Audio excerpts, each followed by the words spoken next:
ನಮಸ್ಕಾರ ಪ್ರೀತಿಯ ಬಂಧುಗಳೇ, ಮನಸ್ಸಿಗೆ ಶಾಂತಿ ಹಾಗೂ ಜೀವನಕ್ಕೆ ಬೆಳಕನ್ನು ನೀಡುವ ಆಧ್ಯಾತ್ಮ ಪ್ರಪಂಚದ ಸ್ಪಿರಿಟ್ ಆಫ್ ಹಿಂದೂ ಚಾನಲ್ಗೆ ನಿಮಗೆಲ್ಲ ಹೃದಯಪೂರ್ವಕ ಸ್ವಾಗತ. ಶ್ರೀ ವಾಲ್ಮೀಕಿ ರಾಮಾಯಣ ಬಾಲಕಾಂಡ ಸರ್ಗ 44. ಬ್ರಹ್ಮದೇವನು ಭಗೀರಥನನ್ನು ಅನುಗ್ರಹಿಸಿದುದು. ಭಗೀರಥ ರಾಜನು ಗಂಗೆಯಿಂದ ಹಿಂಬಾಲಿಸಲ್ಪಟ್ಟು ಸಗರಪುತ್ರರು ಅಗೆದಿದ್ದ ಭೂಪ್ರದೇಶಕ್ಕೆ ಬಂದು ಅವರು ಭಸ್ಮವಾಗಿ ಬಿದ್ದಿದ್ದ ಭೂತಲವನ್ನು ಪ್ರವೇಶಿಸಿದನು. ಎಲೈ ರಾಮನೇ, ಆ ಭಸ್ಮರಾಶಿಯು ಗಂಗೆಯ ನೀರಿನಲ್ಲಿ ಮುಳುಗಿದ ಮೇಲೆ ಸರ್ವಲೋಕ ಪ್ರಭುವಾದ ಬ್ರಹ್ಮದೇವನು ರಾಜನನ್ನು ಕುರಿತು ಹೀಗೆಂದನು. ಎಲೈ ನರಶ್ರೇಷ್ಠನೇ, ಮಹಾತ್ಮನಾದ ಸಗರನ 60,000 ಮಕ್ಕಳಿಗೆ ನೀನು ಸದ್ಗತಿ ಕಾಣಿಸಿದೆ. ಅವರು ದೇವತೆಗಳಂತೆ ಸ್ವರ್ಗಕ್ಕೆ ಹೋದರು. ಎಲೈ ರಾಜನೇ, ಭೂಮಂಡಲದಲ್ಲಿ ಸಾಗರದ ನೀರು ಎಷ್ಟು ಕಾಲದವರೆಗೆ ಇರುವುದೋ ಅಷ್ಟು ಕಾಲವು ಸಗರನ ಪುತ್ರರು ದೇವತೆಗಳಂತೆ ಸ್ವರ್ಗದಲ್ಲಿ ನೆಲೆಯಾಗಿ ನಿಲ್ಲುವರು. ಈ ಗಂಗೆಯು ನಿನಗೆ ಹಿರಿಯ ಮಗಳೆಂದೆನಿಸುವಳು.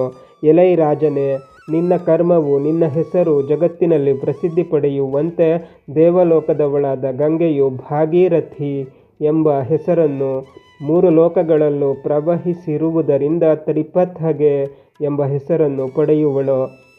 ಎಲೈ ರಾಜನೇ, ನಿನ್ನ ಮುತ್ತಾತಂದಿರೆಲ್ಲರಿಗೂ ನೀನು ಇಲ್ಲಿ ಜಲತರ್ಪಣವನ್ನು ಮಾಡಿ ನಿನ್ನ ಪ್ರತಿಜ್ಞೆಯನ್ನು ಮುಕ್ತಾಯಗೊಳಿಸು. ಎಲೈ ರಾಜನೇ, ನಿನ್ನ ಪೂರ್ವಿಕನಾದ ಸಗರನು ಮಹಾಯಶಸ್ವಿಯೂ ಪರಮಧಾರ್ಮಿಕನೂ ಆಗಿದ್ದರೂ ಆತನ ಈ ಮನೋರಥವು ಈಡೇರಲಿಲ್ಲ. ಅನಂತರ ಲೋಕದಲ್ಲೆಲ್ಲ ಅಸಮಾನ ತೇಜೋವಂತವಾದ ಅಂಶುಮಂತನು ಗಂಗೆಯನ್ನು ತರಲು ಪ್ರಾರ್ಥಿಸುತ್ತಾ ತಪಸ್ಸು ಮಾಡಿದನಾದರೂ ಆತನ ಸಂಕಲ್ಪವು ನೆರವೇರಲಿಲ್ಲ. ಗುಣವಂತನು ಮಹರ್ಷಿಯಂತೆ ತೇಜಸ್ವಿಯು ಕ್ಷತ್ರಧರ್ಮದಲ್ಲಿದ್ದುಕೊಂಡೇ ನನಗೆ ಸಮಾನನಾಗಿ ತಪಕರ್ಮವನ್ನು ಗೈದ ಮಹಾಭಾಗ್ಯಶಾಲಿಯಾದ ನಿನ್ನ ತಂದೆ ದಿಲೀಪನೂ ಕೂಡ ಗಂಗೆಯನ್ನು ತರಲು ತಪಸ್ಸು ಮಾಡಿದವನಾದರೂ ಆತನಿಂದಲೂ ಈ ಕಾರ್ಯವು ಸಾಧ್ಯವಾಗಲಿಲ್ಲ. ಎಲೈ ಪುರುಷ ಶ್ರೇಷ್ಠನೇ, ಅಂಥ ನಿನ್ನ ಪ್ರತಿಜ್ಞೆಯು ನೆರವೇರಿತು. ಲೋಕದಲ್ಲಿ ನೀನು ಸರ್ವೋತ್ತಮವಾದ ಕೀರ್ತಿಯನ್ನು ಸಂಪಾದಿಸಿರುವೆ. ಎಲೈ ಶತ್ರುಮರ್ದನನೇ, ಗಂಗಾವತರಣವೆಂಬ ಯಾವ ಕಾರ್ಯವನ್ನು ನೀನು ಸಾಧಿಸಿದೆಯೋ ಆ ಕಾರ್ಯದಿಂದ ಅನೇಕ ವಿಧವಾದ ಧರ್ಮ ಕಾರ್ಯಗಳಿಗೆ ನೀನು ಮೂಲಸ್ಥಾನನಾದೆ. ಎಲೈ ನರೋತ್ತಮನೇ, ಯಾವಾಗಲೂ ಸ್ನಾನಕ್ಕೆ ಯೋಗ್ಯವಾದ ಗಂಗಾಜಲದಲ್ಲಿ ನೀನು ಸ್ನಾನ ಮಾಡಿ ಪರಿಶುದ್ಧನಾಗಿ ಪುಣ್ಯಫಲವನ್ನು ಪಡೆ. ನಿನ್ನ ಮುತ್ತಾತಂದಿರೆಲ್ಲರಿಗೂ ಜಲತರ್ಪಣವನ್ನು ನೀಡು.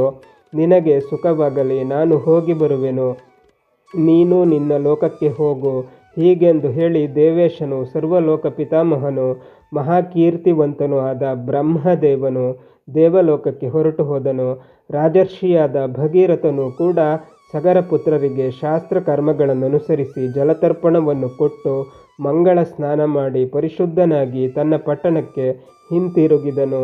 ಎಲೈ ರಘುಶ್ರೇಷ್ಠನೇ, ಭಗೀರಥನು ತನ್ನ ಇಷ್ಟಾರ್ಥವನ್ನು ಪಡೆದವನಾಗಿ ತನ್ನ ರಾಜ್ಯವನ್ನು ಪುನಃ ಆಳಲಾರಂಭಿಸಿದನು.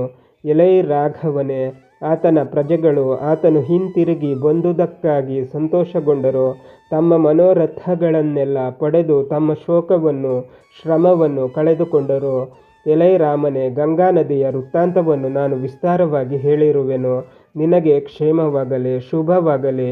ಸಂಧ್ಯಾಕಾಲವು ಮೀರುತ್ತಿದೆ.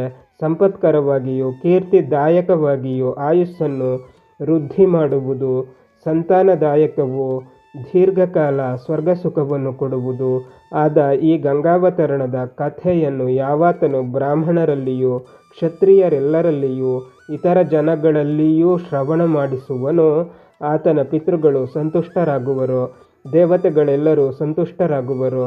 ಎಲೈ ಕಾಕುತ್ಸನೇ, ಶುಭಕರವಾದ ಈ ಗಂಗಾವತರಣ ಚರಿತ್ರೆಯನ್ನು ಯಾವನು ಭಕ್ತಿ ವಿಶ್ವಾಸಗಳಿಂದ ಕೇಳುವನೋ ಆತನು ತನ್ನ ಇಷ್ಟಾರ್ಥಗಳನ್ನೆಲ್ಲ ಪಡೆಯುವನು, ಎಲ್ಲ ಪಾಪಗಳಿಂದಲೂ ಮುಕ್ತನಾಗುವನು. ಆತನ ಆಯಸ್ಸು ಕೀರ್ತಿಯು ಹೆಚ್ಚುವವು. ಬಂಧುಗಳೇ, ಶ್ರೀ ವಾಲ್ಮೀಕಿ ರಾಮಾಯಣ ಮುಂದುವರಿಯುತ್ತದೆ. ಅಲ್ಲಿಯ ತನಕ ನಮ್ಮ ಚಾನಲನ್ನು ನೋಡ್ತಾ ಇರಿ. ಎಲ್ಲ ವಿಡಿಯೋಗಳನ್ನು ನೋಡಿ, ಶೇರ್ ಮಾಡಿ, ಲೈಕ್ ಮಾಡಿ, ಕಮೆಂಟ್ ಮಾಡಿ, ಹಾಗೆ ನಮ್ಮ ಚಾನಲನ್ನು ಸಬ್ಸ್ಕ್ರೈಬ್ ಮಾಡಿ.